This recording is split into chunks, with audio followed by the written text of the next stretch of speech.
Here are 3 signs that you should get tested for autism. Number 1, you have ADHD. With autism, you can get diagnosed as young as 2 or 3. But with ADHD, you normally have to wait until 6, 7, 8.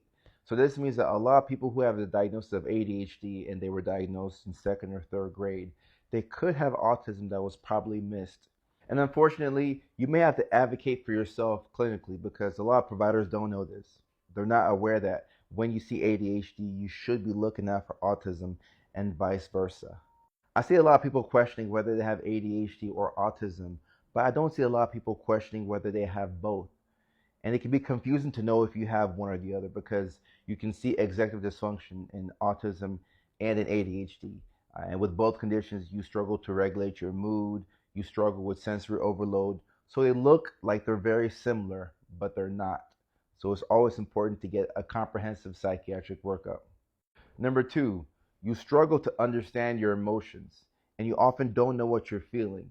And when people ask you questions, you want to say that you don't know, but because you're under pressure, you give an answer that you think is expected of you instead of what you actually want to say.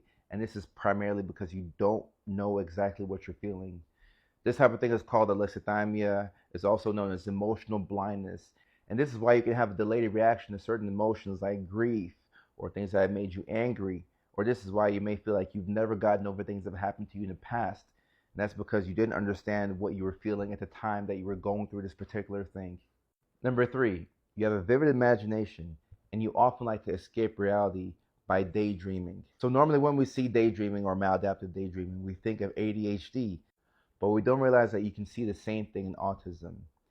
I believe that a lot of autistic people have very vivid imaginations because autism means that the way that you communicate with the world is different from how a neurotypical person would communicate with the world. So in other words, you see things differently.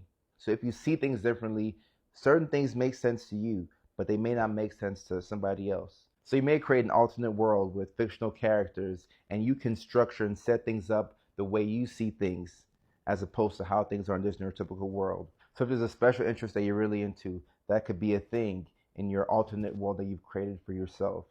And this is different from psychosis. It's not a psychotic break. You're not hearing voices. You're not seeing things. This is simply having a vivid imagination. And I do believe one of the reasons why autistic people have such creative imaginations is because you have autonomy over this world that you're creating for yourself.